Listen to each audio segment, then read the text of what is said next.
questions when we have. Oh, yes. Good evening, everyone. Welcome. As I was saying, I'm just giving a bird's eye view of what social imaginaries are in order to describe religious imaginaries and initiate our conversation. So effectively laden thought patterns, right?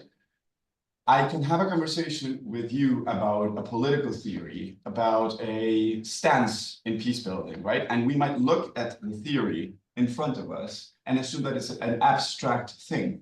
And yes, we can do that as an exercise. However, when it comes to peace building, you frequently realize that those structures have a link with the person behind the desk, the person's identity as an individual or as part of a community.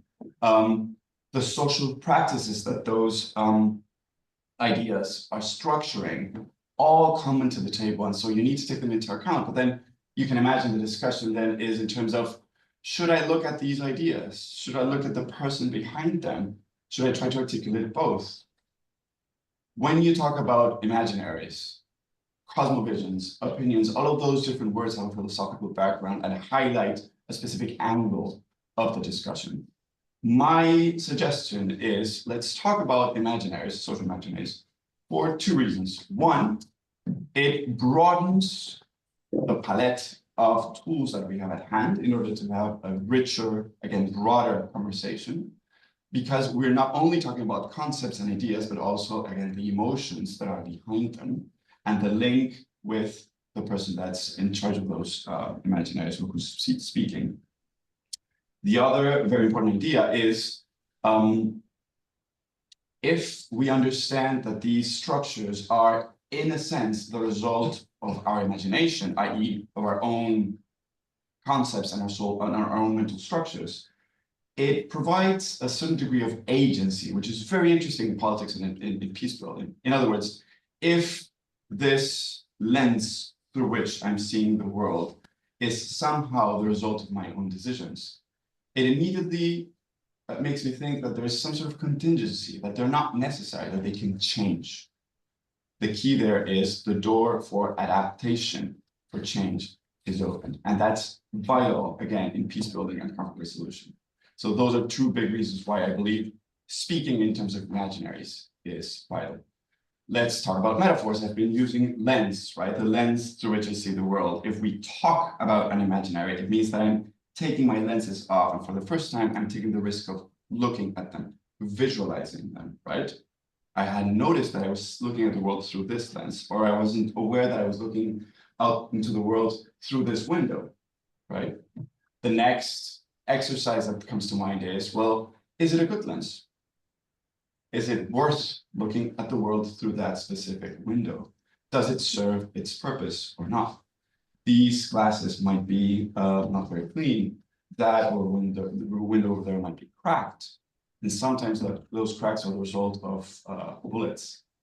And so, I'm speaking metaphorically, just to highlight the fact that once we visualize our own structures of the mind, how we see the world, it's beneficial. It's a good thing to assess them, to take the risk of evaluating them, and then finally, exploring ways in which we might adapt them. That very simple structure that I just described, visualizing, assessing, and adapting, was the heart and the backbone of my doctoral research. What I was doing during my research was trying to come up with an answer to a very simple question. What is the role of the imagination in belief formation? In other words, how does our imagination allow us to see the world in different ways, through different disciplines, in different moments of our lives? If I ask one of you, what are your opinions about X, Y, or Z? Well, if I'm asking the human being, if I'm asking the friend, if I'm asking the teacher, the student, the professional, the researcher, the neighbor, the civilian, the relative, the victim, depending on who it is that I'm asking, the answer might be different. It just so happens that all of those could be the same person that's right in front of me. And so that is the kind of exercise that we're talking about when we talk about imaginaries. Now, when it comes to religious imaginaries or theological imaginaries, it's a discussion about the lenses through which communities of faith experience the world. People for whom ideas that have to do with God, transcendence, have importance. They make sense of the world, both individually and in a community level.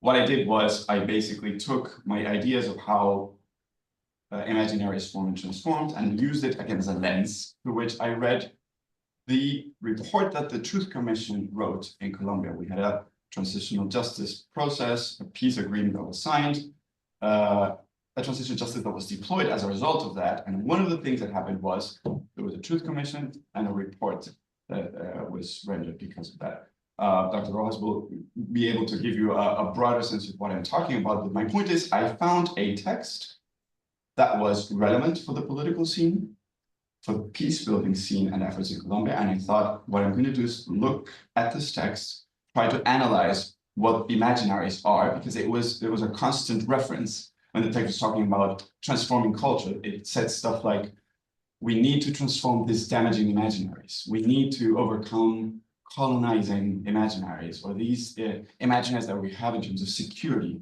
They haven't helped us. We need to change them. So I thought, how exactly is this happening in the text? And then looking even further, I thought, well, religious imaginaries seem to be present all across the text, and indeed across the entire political spectrum landscape in Colombia. Just for those who don't know, the Colombian conflict was not specifically about religion. This is not about believers versus non-believers, Catholic versus Protestants. That's not the case. And yet, you do see references, symbols, imagery, language that has to do with religion imaginaries. To the right, to the left, for peace, for war. And so I thought there's something here that needs to be signaled. I need to comb through this and try to analyze what is the role of these religious imaginaries. I think I'll leave it there for now. I've just offered a framework in terms of what I understand what imaginaries are, what religious imaginaries are, and what I suggest we do is I'll hand over to Dr. Rojas, who's going to talk about transitional justice in general, and comment a bit on what we've been discussing, because again, this might sound very theoretical, but the key point of the talk is we want to share how these intellectual tools do play an important, relevant, meaningful role in the way the world is forming and transforming today. Right.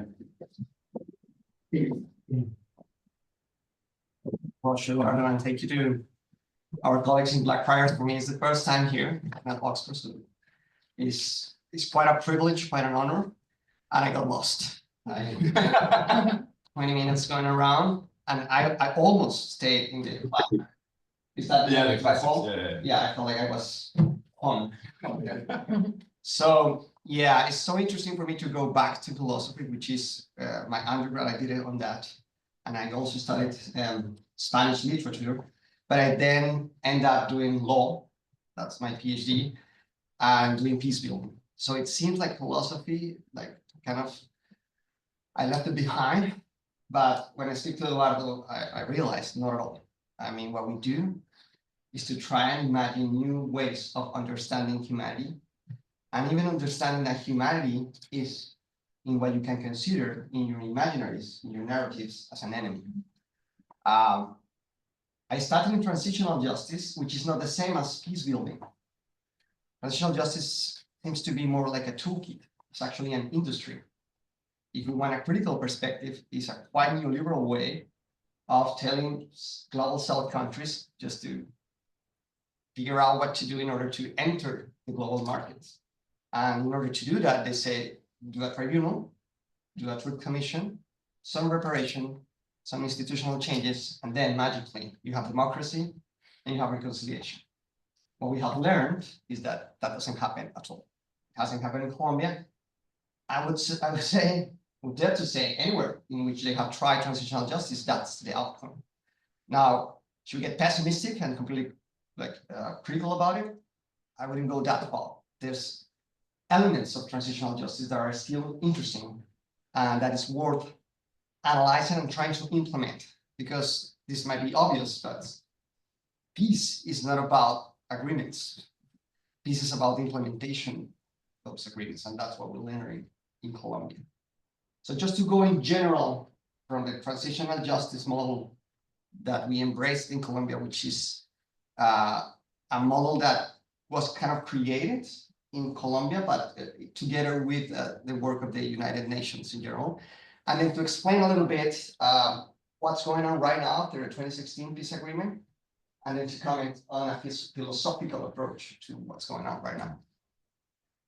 So if we want the traditional definition of transitional justice, if you have a dictatorship, a Soviet Union dictatorship in the 80s, you need democracy. That's the recipe. So in the 80s, after the fall of the Soviet Union, the first ideas around transitional justice came from that, the transition from a socialist dictatorship to a liberal democracy. There's no transitional justice to socialism. I haven't seen it yet.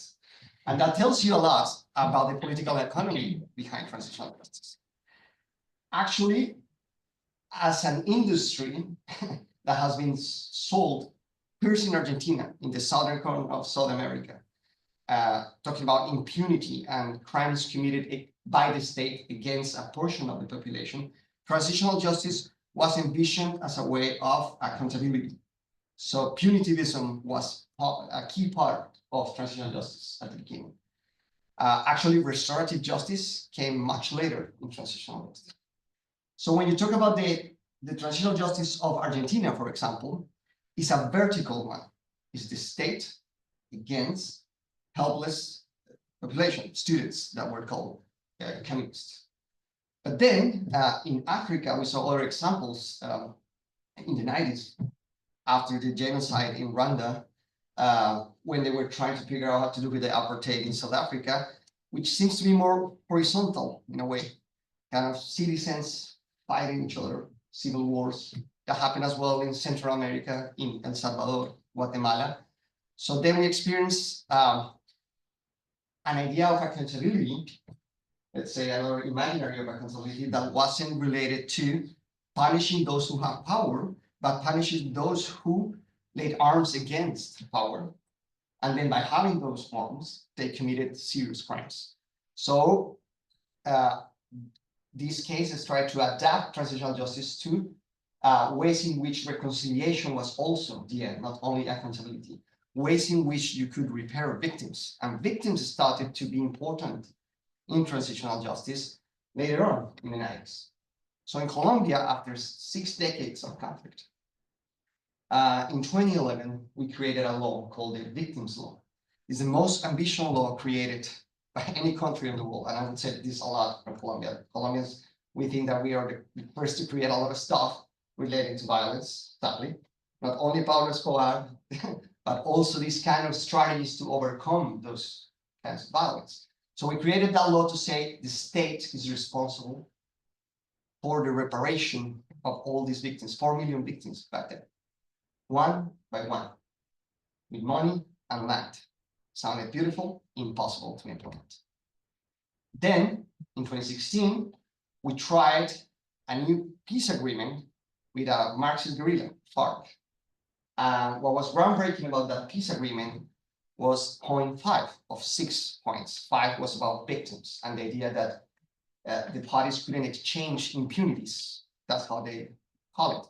So the fact that there was an international criminal court, that Colombia had a tradition of fulfilling international obligations, made the parties create a kind of system called the System for Truth, Reparation, and Non-Repetition, which included different mechanisms. One of them, a court.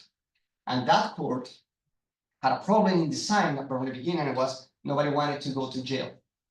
So they brought desperately restorative justice as an alternative, as a way of negotiating. So you're not going to jail. But what if restorative justice could be more interesting even for victims than just jail? So we did that in that agreement, and it's 8 years of restorative sanctions for those that acknowledge their participation in serious crimes. Not all of them, just those who bear most responsibility. What we call, it could be top commanders, but also those that control patterns of behavior that include international crimes. So for those, restorative justice, which is 5 to 8 years of, let's call it community service, but with some symbolic aspects of reparation. For those that do not acknowledge, there's jail. So it's a mixed tribunal. It's not a restorative tribunal. It has retributive justice in terms of those that do not acknowledge, they go to jail. It's been 8 years of that. We're waiting for the first sanctions. And as you might imagine, the Colombian people is not happy. The guerrillas are not happy because they're still waiting and they want their sanction now in order to have some kind of judicial security internationally and locally. The military that are also subject to this kind of justice are not happy. So what the judges are saying, 38 of them in that court, is like, maybe we're doing something right because everyone is pissed off with us, with me, that we're impartial. And the problem right now in Colombia is that we're having new expressions of war, not the same that we used to have with this Marxist guerrilla, but in different places of Colombia, in the peripheral areas, there's like mutations of that violence that is related to transnational crime, particularly forced migration, drug dealing, and also arms dealing, trafficking. And in that context, one has to ask, so was it worth it, like, to have this kind of creative way of sanctioning? Did that bring deterrence for new crimes? We haven't seen it yet, but what we're seeing right now is the participation of victims and perpetrators in a way in which the public is reacting emotionally to it. And when we say emotionally, it's like to conceive that these were monsters or that the victims are just helpless people without agency, but also both of them human beings. And then reconciliation could be seen at the end of a path of restorative interaction. And going back to Eduardo's point of view, philosophical point of view on imaginaries. So in the traditional way we understand transitional justice, there are immediate goals. That's recognition of victims and civic trust, which is what you lose when you have a conflict or a dictatorship. But then the ultimate goals are democracy and reconciliation. That's the liberal design.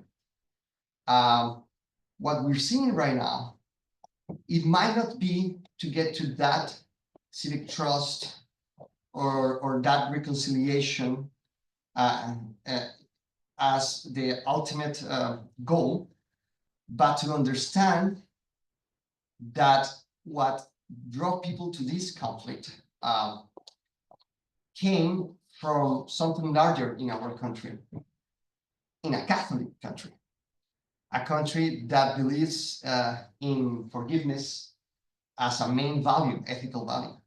So what is it that makes us go to violence over and over again? This is not a definitive answer, but maybe it's such an unequal country and the social ladder is so difficult to climb that violence becomes a way to climb the ladder faster.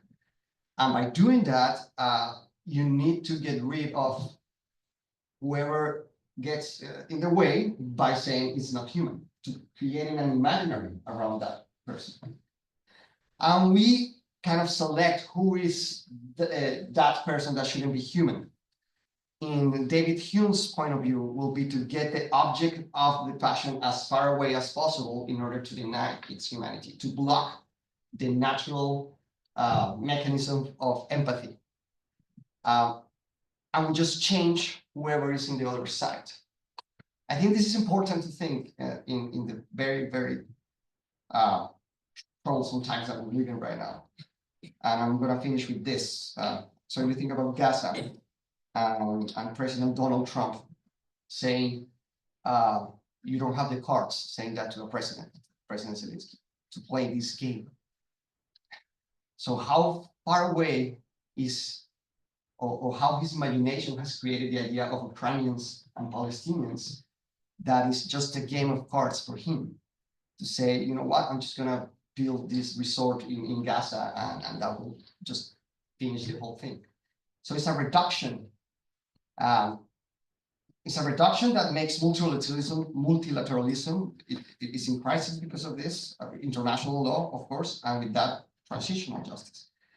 But from transitional justice, the idea that it helps, as we did in Colombia, bringing maybe restorative interactions between the parties involved in conflict, maybe we can bring also the imaginaries to change that idea and to bring closer the human beings that are on the other side of any discourse. At the end,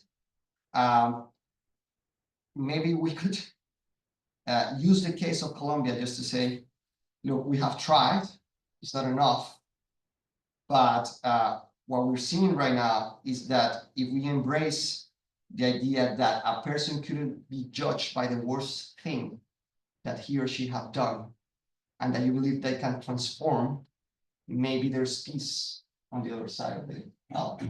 And I don't know how to sell that to President Trump, but I would say that we need to keep hope in that we have the capacity to be empathetic, and this also shall pass. And we have the tools in transitional justice, in the philosophy of it, to maybe send messages and to resist this idea that making other humans inhuman is the right way. So.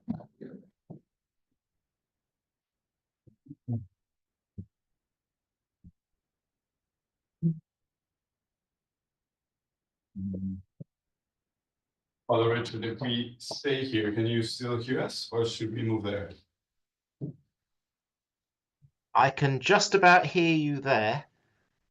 That's fine. Okay.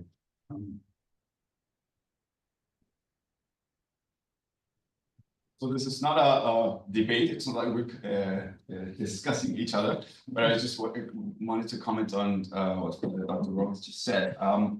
The way I see it, I mean, thank you, because it was a very good approach to transitional justice in general, and also including a criticism that I think it entices us for a broader conversation. What I was thinking is, my approach, like, why of all things, why did I end up in a conversation with transitional justice and with peace building? I could have stayed in a theological, philosophical world or pastoral environment, but I decided to plunge myself into public engagement. I think the reason is being mindful of culture is a very interesting tool, and it allows to envision opportunities for contribution if one so desires. So the way I see it, my understanding of transitional justice is there's a system out there in the world, but sometimes there are specific countries that have been through very concrete experiences. They've been colonies, they've had a tyrant or a dictatorship, or they have never been democracies, and they decide to, or they initiate a process of transitioning into democracy. Sometimes that can be, of course, altered and manipulated, and there's a whole industry, but I think that the way I see it, the structure behind it is basically that. So when we talk about transitional justice, it's a provisional system that is set up in order for a country or region to go through that process, right? So in principle, at least, it seems good, it seems beneficial. And in the case of Colombia, it's because of the war that we had for decades that we went through this process, and a series of structures were set up. One of these was the Truth Commission, right? So there was a group of magistrates that were, well, not magistrates, but commissioners who were tasked with the challenge of coming up with a narrative, imaginaries, a new narrative that might allow new voices to share what happened during the conflict, and to frame it in terms of a narrative, or a new narrative that might provide a clearer idea of what it is that happened, B, identify maybe reasons, structural roots of what came about in Colombia, but also provide a set of recommendations that might allow us to not repeat those atrocities ever again. The result was a 6,000 pages Leviathan worth of work, 11 volumes, massive effort. Of course, it has its flaws and shadows, but overall, it's an amazing effort to come up with a rigorous text to initiate a conversation. I think one of the key challenges in transitional justice, and specifically with truth commissions, is always overinflating expectations, right? Of course, you need to be political. Of course, you need to motivate people to participate. But when you say stuff like this, truth commission is going to give us the truth.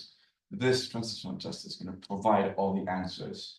Historically, that's never been a good thing. So although some people interpret it that way, I think the Colombian Truth Commission did a reasonably good effort in clarifying right from the start that they were not closing a conversation and coming up with an absolute answer. They were participating in a particularly strong conversation and inaugurating a set of questions and providing tools for all of us to take up. So that's an important clarification to make. Again, the peace accords were signed, so there's fewer people shooting out there in the country, which is fantastic, of course. But then you need to think, well, what is the challenge, right? In addition to the peace agreement being signed, there's also a set of structural injustices taking place. I mean, the reason why we ended up in a war in the first place is because there were problems that we need to address, right?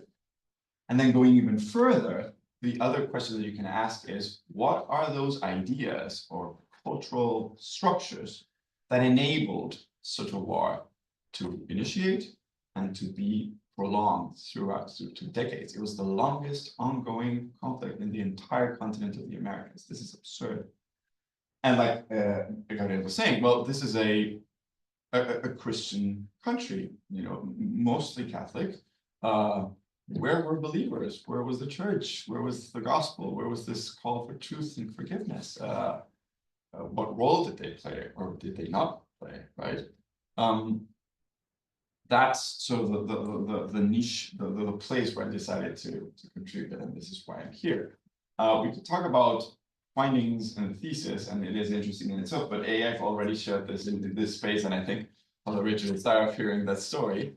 But B, there's even more interesting things to share now. Once I finished the DPhil, I've started going out there into the world and taking up these academic tools and providing platforms, opening up spaces, exploring ways in which they might be useful in very concrete scenarios. So I'm maybe gonna sketch a few of those and we can start a conversation. The first one would be a scenario in which religiously inspired peace builders, that is, members of communities of faith who are already interested in contributing to peace, find issues, and we address them. So I'll give you an example. We had a meeting of more than 50 representatives of different communities of faith in Colombia, Catholics, Protestants, but also indigenous peoples, coming together. And with Dr. Rojas, we decided to initiate a conversation and ask them about peace, but in a very different way, not conceptually, not aseptically from afar, not academically from the ivory pulpit. It was more about inaugurating circles of discussion in which they were all mixed up. So it was all about kindling improbable dialogues amongst them, and also trying to go further and try to identify those imaginaries, what it is that they're thinking, but also what they're feeling, which links do these things have with their own identity, with the religious practices. And it was fantastic. I mean, there were a lot of flaws, there was stuff that didn't go right, but I think the key thing was the conversation took place and the results and a set of positive fruits were rendered. And I'll give you a few examples. I heard Protestants saying, oh, I wasn't aware that we were allowed to work with these other Christian denominations. I heard phrases like an indigenous leader saying, the Catholic Church heard us a few centuries ago, but we're not here to put our finger in the wound and make them feel bad. It's about we want and we need to work alongside them, but we're aware that these wounds are still open. We need a set of spaces where a conversation can start, where there's reconciliation taking place, so that we can work together. That's beautiful. I mean, that's huge, but these people have not had the space to have these kind of conversations. And the reason why this is the case is because the role of communities of faith, in my opinion, and I think that's what comes up when you read the report, has been has taken many forms. So there have been communities of faith that have been victims of the conflict. There's communities of faith that have been active peace builders, but there's also communities of faith that sadly have contributed to warring and violent imaginaries and practices in the country, which means if we want communities of faith to be our allies in peace building, we need to be mindful of them as human beings and as citizens, and how they themselves need to go through a process and they want to go through a process of revision to imaginaries. So that's a very specific way in which an awareness of imaginaries, specifically religious imaginaries, can contribute to the political scene in the context of a country that is going through a transitional justice process. These are people that are actively contributing to peace as part of civil society, but they've identified a set of issues that they have, and just by framing or providing a space in which religious imaginaries have a space to breathe, in which they can coincide, miracles started to happen. So, and it's just the beginning of a process. Yeah, that's the first case that I wanted to share. How about, Larry, you wanted to comment on that and we go to the other? Yeah, we plan to go to examples to explain a little bit this point of view of the power of changing imaginaries, either through faith or through spirituality, or even through inner reflection. So I didn't explain what I do right now, which is I work for the United States Institute of Peace. Still exists.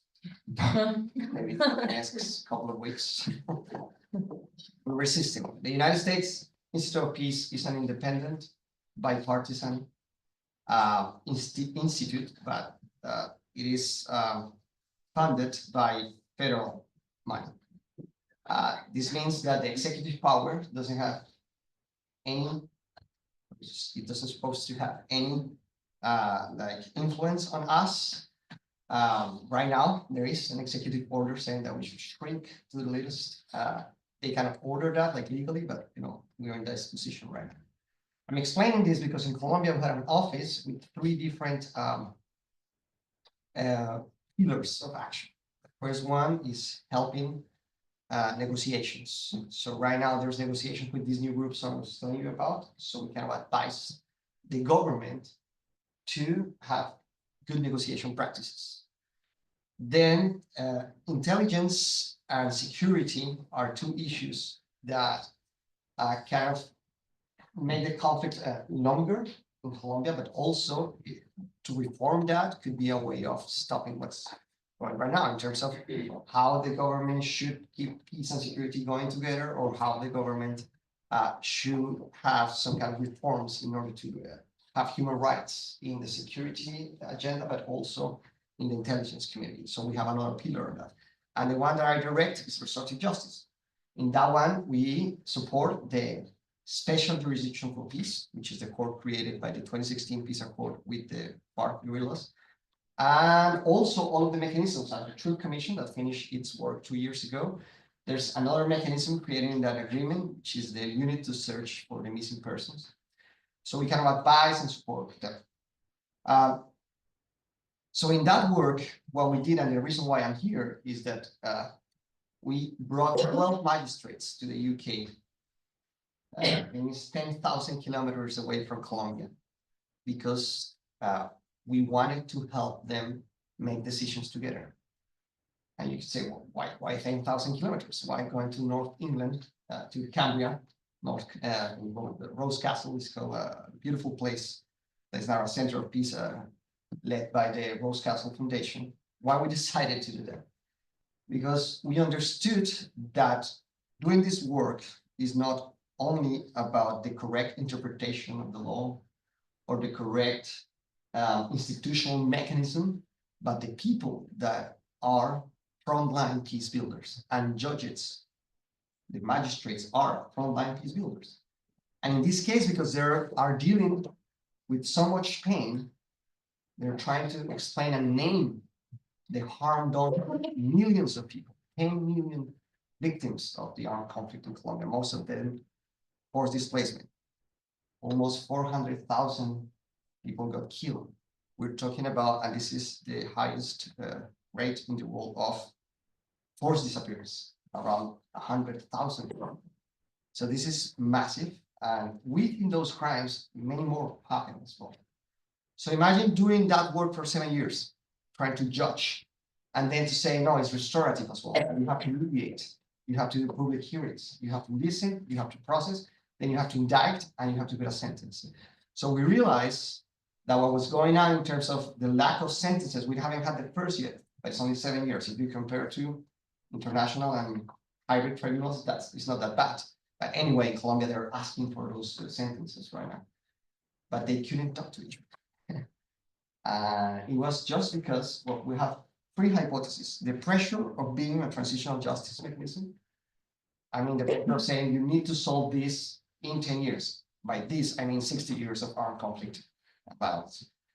Then dealing with atrocities for 7 years, like reading this kind of reports, talking to victims, going to graves, trying to find the people that got disappeared, and then giving back the remains to families. That's a lot. That has an emotional toll that is yet to be kind of measured. And then the judicial, and if I may add, the academic culture. There's a lot of academics in these magistrates. Most of them are academics, and all of them are lawyers. So yeah, they fight because it was competition. I mean, if you're here in this university, and I study in one of these British universities, it's all about being better, win, having the best argument. So it's not about building together, but most of the time about being the best. And if you're a lawyer, it's even worse. It's about diminishing. It's about obliterating the other. So not going against the argument, but against the person. So these judges were so creative in inventing a way of doing restorative justice for mass atrocities. If you know a little bit about restorative justice, this is the general view. You have victims, you have perpetrators, you have the community. You want them participating in transforming the conflict. That's like the classic definition of restorative justice.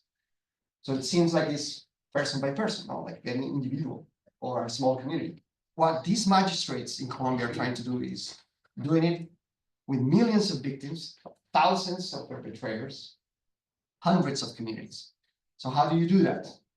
First, there's an investigation approach, which is also new, which is macrocriminality, which means finding patterns and then find an event that illustrates that pattern. And those are the victims that are involved in a restorative interaction, not all of them. So it's kind of representing pain to send a sense of justice to those that are not involved in the actual meeting. That's complex, and it takes a lot of the energy of these magistrates. Anyway, we took them up to Rose Castle. We have a non-disclosure agreement with them about this, but I can tell you, it was beautiful what we just witnessed last week. These human beings, again, changing the imaginaries, saying, I see you as a colleague, we can work together. So they sat down together and actually made agreements that we didn't expect. And it was all about having them in a beautiful place, yes, in England. Maybe it was just because the weather was so nice this last week. Have them talk about what they feel, and then finding again a sense of purpose. So that, if you allow me in metaphysical terms, is spiritual. But that's just self-awareness as well. Call it as you want. Being an agnostic, I always debate with Eduardo that there's ways, and he's quite open in talking about this, even as literature. That's why you use Tolkien and other writers to explain this. But it's about changing the narrative about yourself. Because then you get burned out, and then 10 years pass by and you don't deliver.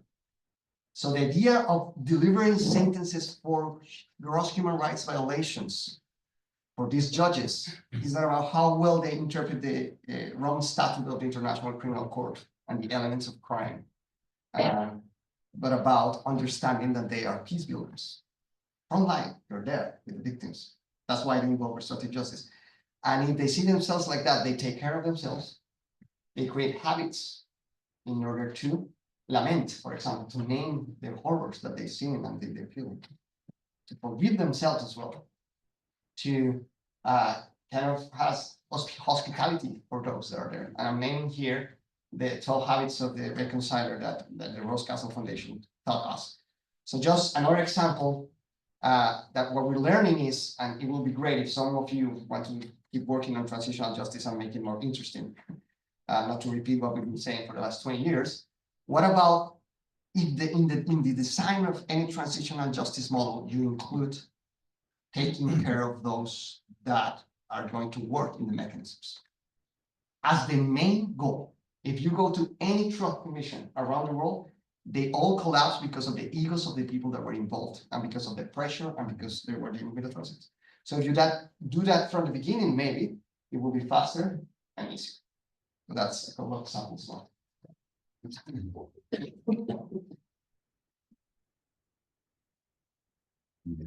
I'm just mindful of the time, so Father Richard, I was thinking I might offer a few additional comments and maybe open up for questions if that's okay. Yes, I think it's really it's fascinating listening to you both. I think it's very important that we also have those comments from those both who are online and who are in the room, because I can't see who's in the room. I must ask you to do the chairing of this part of the meeting. You're empowering me, Father Richard. I don't have power. I don't want to talk to I'm always happy to empower you. Yeah, so just a few comments.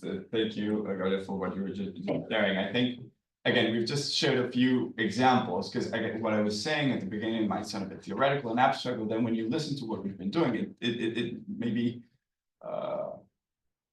ideas are endowed with flesh, and you suddenly start realizing that it's a true thing. So in the case of the experience we had last year, it was about religious peace builders. So they are already embedded in the religious world. They lived through their religious imaginaries, or helping them amongst them, but also with other non-religious people. In the case of what we did with these frontline peace builders that we're describing, was, well, some of them were religious, some of them were not. But what we're doing is we're using the wealth and the riches of theological, spiritual traditions and using it in an interdisciplinary framework so that this provided a way for them to reconnect with their emotions, to highlight the personal character of certain issues that we're having, and so the relational approach to this. And this is really useful in spaces and in situations where a specific discipline colonizes everything around it. So when you talk about peace building and transitional justice, discussions tend to be overly judicial. It's usually lawyers, and there's this law and that law, which is fine. That's a very important discussion. But then when you look at these issues, you suddenly realize that there are reflections, problems, issues, ways of categorizing experience that may come from other disciplines, philosophy, theology, the arts, which end up being not useful, but incredibly useful and relevant to inaugurate new avenues to discuss and work. So I think, yeah, I would sort of wrap it up in terms of providing a set of case examples that are very interesting. We can talk about them more if you want to. The importance of interdisciplinarity, the cultural relevance of religion and religiously inspired themes today, and then the interesting, the use of phrasing discussions in terms of imaginaries and how that provides a set of ideas and approaches and tools. I think we can leave it there for now. Thank you very much. Thank you all, and yeah, let's have a few questions. Yeah.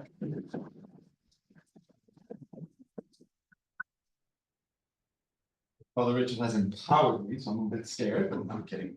So is there anyone who would like to comment or question? Yes. Hi, my name is Jan. I'm a deep law student. I work on law collective memory. So I think the issue of transitional justice is really related to my research topic. So I have so many questions, but probably I'll ask you. So Just could I stop you there? I just realized that just so that people can listen to you better. Could you come up? Sorry. Yeah, sorry. Also, just so you're mindful of the camera and the microphone right there. okay, It's not like looking at the books. Okay. You sort of project your voice. Right. Thank you. So again, sorry.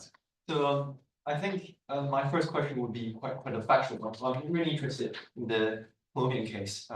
So why 8 years? Because you said something about 8 years and where there will be evaluations taking place regarding the community sanction. Why 8 years? So I'm interested perhaps relating to as cultural or legal conception of time and time, how would, so for example, give the time of allowing one to actually formulate this sort of social imaginary you talk about. The second issue is the issue of question relationship between law and transitional justice. So I think both of you touched upon this issue. So what is actually the role of law in transitional justice? Does it really promote transitional justice, or it actually hinders us from actually getting what we really want to? Because I would be interested in making a comparison with, for example, East Europe. where laws were supposed to promote transitional justice are now being abused to actually promote authoritarian progresses. And my third question, I'm really interested in the imagination or categorization used as victim and perpetrators. So if I'm understanding the Colombian case correctly, because the issue of FARC and the conflicts with the military is that both of the communities where you have victims, but also at the same time they may be perpetrators. So how would you actually resolve this sort of dilemma or messiness, and that this sort of concept of victims and perpetrators cannot capture? So that's my question. Thank you. Thank you so much. Should we take three? Yeah, good idea. Okay. Yes. Anyone? You think so?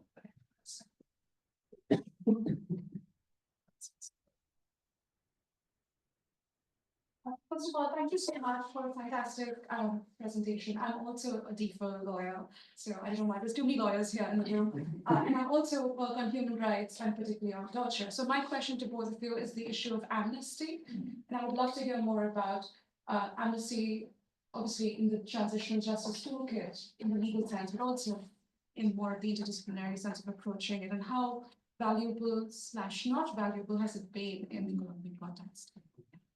Really good question. Addiction. Fair.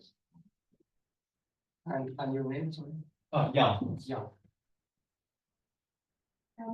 Hello, thank you both. I'm a term theology, so we get the balance of law and disciplines. And I guess it's a more basic question, where you're talking about imaginaries in the plural, and then we're talking about truth in the singular, and we're talking, I don't know, you critique transitional justice for maybe imposing a kind of Western narrative, and I feel like in the contemporary situation, we're going towards the more particular and plural and let everybody have their own interpretation. So you could have like a socialist, a liberal, a Catholic, or many Catholic imaginaries for the map. How much of one shared map do you need on kind of getting reality, or is that just about one reality and everybody maps on it? The balance of the it's a bit abstract. But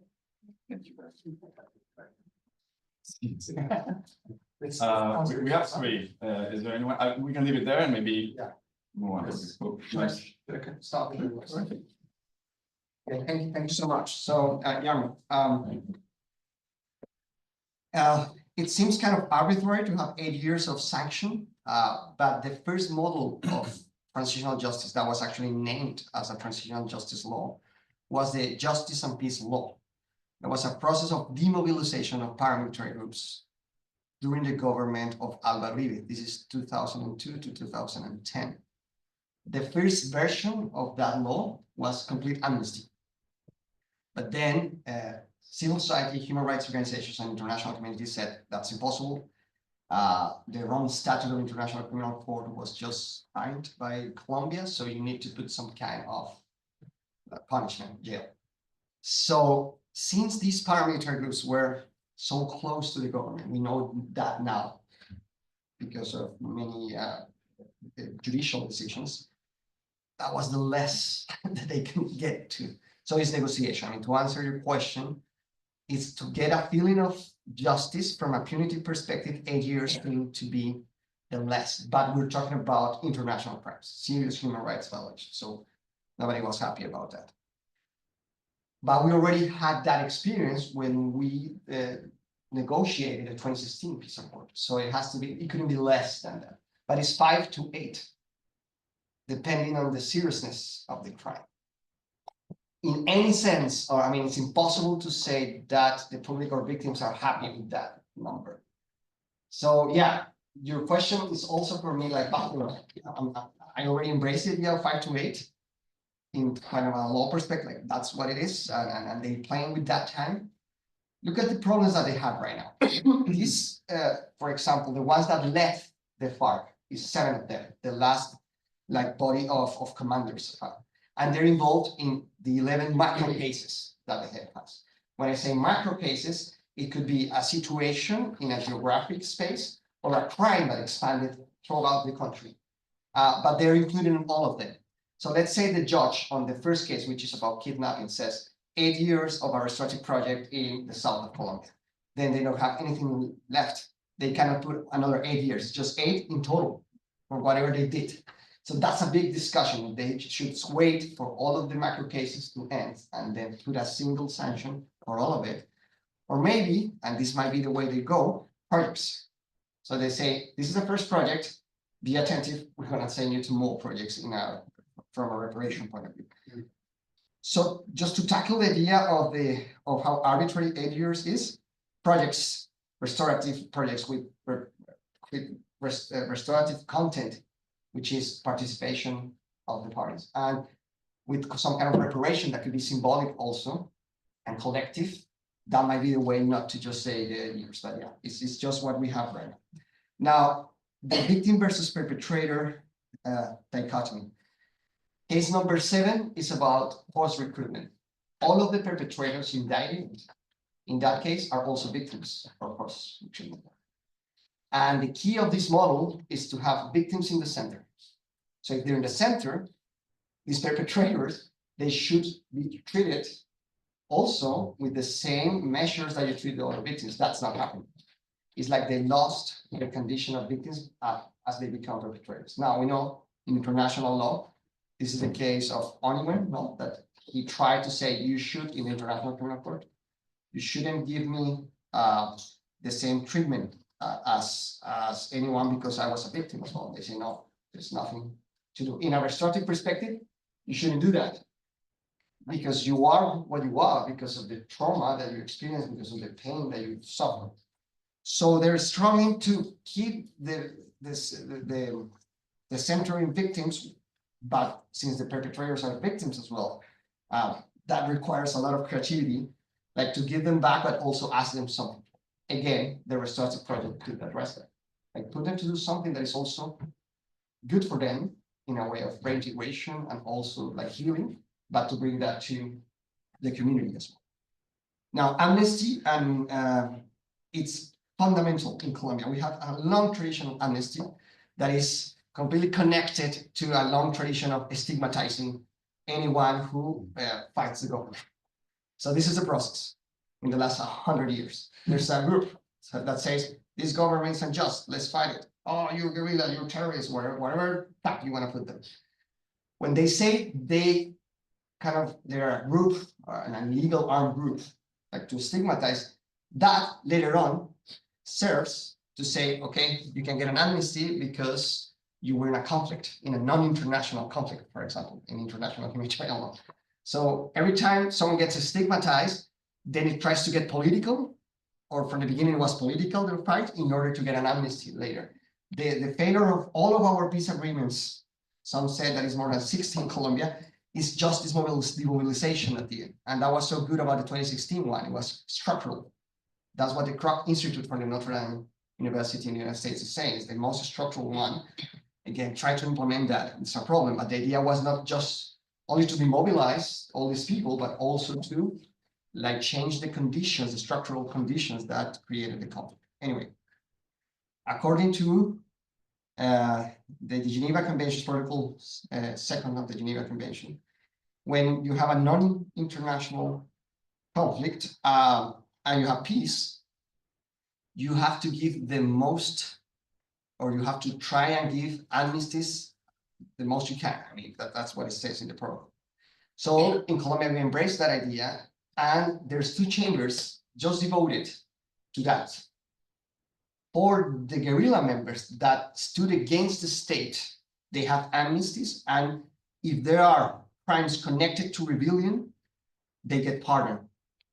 But if those crimes are serious crimes, like crimes against humanity or war crimes, they cannot get amnesty.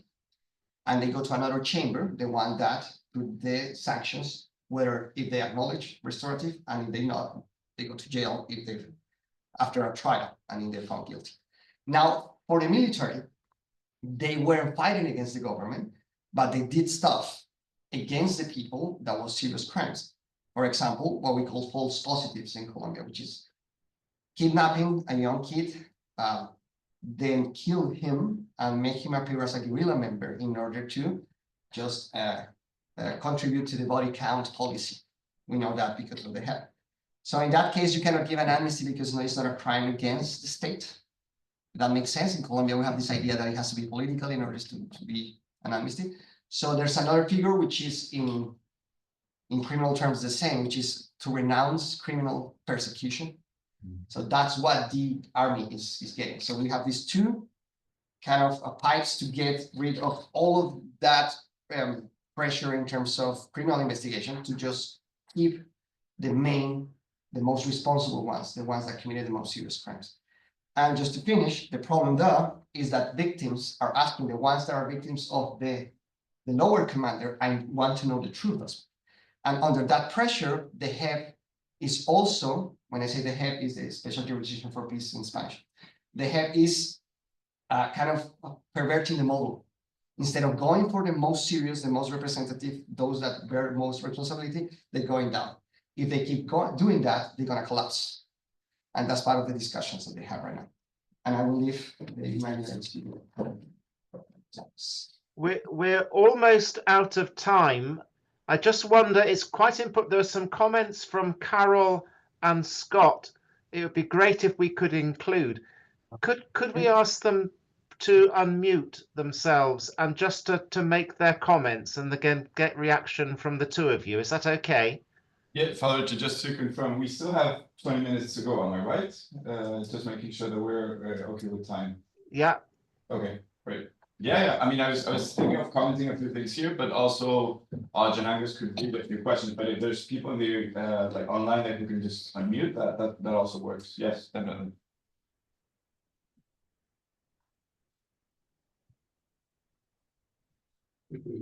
Carol?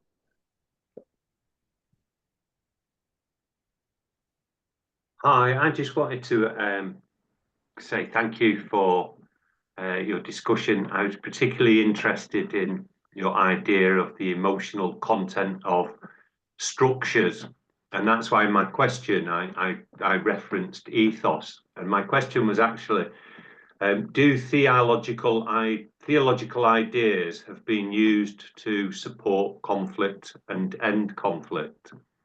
In transitional justice, I presume that what is focused on is a theology of mercy. And I wonder, does this provide the right ethos for the social institutions as you move forward once peace is established? And if you want a biblical reference for that first part of my question, Ecclesiastes chapter 3, there is a time for peace, there is a time for war. Do we need different institutions for different times? Thank you. Great question, thank you. Yeah. Should we, Father Richard, should we listen to the other question? Maybe we can respond to them both. Maybe we could have Scott's comment and then you could reply to both. Perfect. Sure. Hi, thank you very much. There are so many questions and comments to make, but the one thing that came to my mind is, in terms of religious peacemaking, is also, of course, religious war making. What our Scott Appleby has called, of course, the ambivalence of the sacred. And so what I wanted to know a little bit more about is addressing the parts of the what you're talking about in terms of transitional justice, also about addressing these theologies and spiritualities regarding the reason, legitimating the conflict, but also telling perhaps some of the kind of new stories. You're talking about social imaginaries and stories, the adaptations to changes, but this means stories are a result of reasons for conflicts. It's partly also going back to this notion of ethos. So that what can happen to get past those theologies and theories that lead people to the conflict, to recognize that they can become better Catholics, better Christians, better other human beings by adopting these other kinds of ideas and approaches.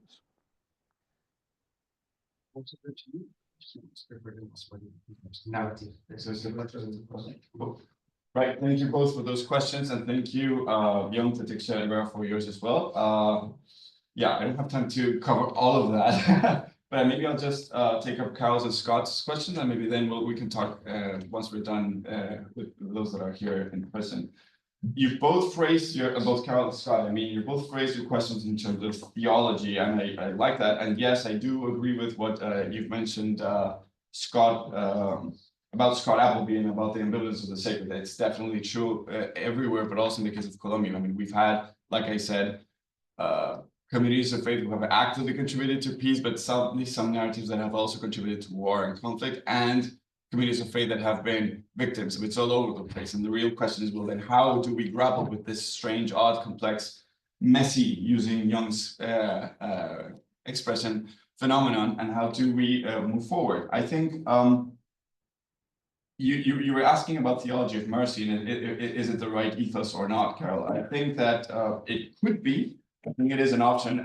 You made me think of theology of liberation and how it also has been used both for peace and for to promote peaceable narratives, but it has also been used, for example, I'm thinking about Peru, in promoting violent responses to the conflict. So I think the key thing would be, in my opinion, theology is not in itself an imaginary, but like you said, there's a multiple set of theological imaginaries. And what I would think is you need to look at each of those and try to respond to them and respond to each circumstance, depending on what the needs are and depending on where the epistemic level of the discussion is actually taking place. And I think that might link with some of the questions that were previously discussed and what Vera was asking about the imaginaries and truth. I mean, I think the way I understand it is, you can have medieval definitions of what truth is, like there's the things that exist out there in the world, but you also have adequatio res intellectum, like your mind finding ways to adequate itself to the truth, to reality, right? And it's there where I believe that imaginaries are mediating. I do believe that we could phrase the whole discussion in terms of the territories, the sets of data that we find that are disjointed, and that might be the experiences of victims, the historical facts, and the way we weave those together. That's the new narrative. That's the map that you come up with. And that applies to transitional justice. It applies to history, but it also applies to theology. So I would say, I think that's the key point. And I think that, again, links with Scott's question and how he was talking about religious peacemaking, but also religious war making. And yes, I do think that the key idea is there to find ways of telling new stories. And in terms of like trying to find a concrete example, I'm thinking of Pope Francis's discourses when he visited Colombia back in 2017. So it was a key moment in our history, a key moment. The peace accords had been just signed, then there was a plebiscite, and a lot of people disagreed with what was going on. The fact that the Pope came to visit to Colombia and he stayed there for like a week or two, I don't remember. The whole of his homilies and his sermons were packed with what later became a theology of synodality. And I do think that's a key useful tool when it comes to reframing theological imaginaries and narratives in a positive, more peaceable way. The way I see it is, if in general terms you can talk about imaginaries and how important it is to find platforms where different imaginaries can come, be articulated and discussed, dance even without violence, I think that, in my opinion, at least the theological counterpart of that would be synodality. It's the coming together of different forms of envisioning the church, of envisioning theology, of envisioning the Christian insertion into the world and coming up with new ideas. I don't have a recipe, but I think just the means to which that might happen, I think sort of responds to both of your questions. That would be my response. We still have time, so do you want to comment before we close? Sure, yes. Yeah, on Scott's question, on the fact that stories also foster, promote conflict, create conflict. Actually, is the best way to create a conflict, just to own the narrative. No, that's the idea of creating a conflict. So again, examples. And I was thinking how rusty my philosophical debating skills are. Because yeah, I'm keep on going to the facts and the real examples, which I think is good. But I was thinking of Nietzsche. Nietzsche. And and his idea of explaining human beings as creators, as artists that create. And if we embrace that idea, which would be completely against theology, is the idea that there's nothing transcendent, it's just us, sure enough, and creating with our words a world, and then using that world that we created to control everyone else. No? That's like a Nietzschean idea, but also if we embrace this as artists, it gives us a lot of hope, and that's vitalism. So I'm using that just to say, to go to this example of what the HEP did with false positives. So false positives is already a story. Look at that. What do you mean with false? What do you mean with positive? These are killings of young people. This is homicides against protected persons. That's the story of international humanitarian law. But false positive, it was a way of the media to just explain the fact that the army was killing thousands that were innocent, but that maybe were guerrilla members. Maybe. That was the idea behind it. So just to dare to name or to say that no, that was the army and it was a policy of the state was impossible before the HEP. Was contested all the time. And it was a minority saying that. But then during the macro criminal investigation of the HEP, they find out a figure. So they went and checked all of the registers that they had in the prosecutor office, in all of the human rights organizations, and they came out with 6,402. That numbers is in murals all over the country, is in t-shirts, is a way of people, is what they used to fight to say, look, this happened, you cannot deny it, and it was a state crime. They did it with rigor, with academic rigor. They had the 6,402, and now it's undeniable. The story, the narrative changed. Nonetheless, now the fight is around the past, how to name it. So obviously the opposition is the opposition right now, because the president is left wing now. So this is left wing, right wing as well. The ones that were kind of with the peace agreement with FARC was the left, the left wing parties, and now those are the ones in power. So the right wing, the opposition is saying, no, that never happened. Where does that number came from? Tell me the names. So they've defended themselves now. I mean, it's difficult for them to attack because now they have to contest a story that was made out of rigor of criminal investigation. So just to end there, I would say in transitional justice, and this is the promise of a truth commission to make official truth, is very Platonic, is very Christian, no? The idea that truth is good. I would say in transitional justice, there's nothing good about truth unless there's consequence and reparation and change and no repetition. You know, this is like when someone is unfaithful to you. If it continues to happen, truth is even worse. I mean, if it doesn't stop, there's no way you can forgive. There's no way you can go forward. And this means that you need a narrative, a story of the past, but if that narrative continues to deny, continues to stigmatize, continues to say that someone is to blame and another one, that is just a continuation of conflict. The same could be said right now for Gaza, no? And now Ukraine, what's the story? The story is changing. Now Zelensky is the dictator. Now Zelensky is the one that should accommodate, that doesn't want peace. That's fascinating. And now we're struggling with that story. So yeah, just to say Scott, Dr. Thomas, that does, for us in Colombia, the main fight is about the past, and that's good. It's not about taking power by arms, but about how to navigate that past in order to go forward. So that's a good result of the peace agreement that now we're discussing, not killing each other because that so far.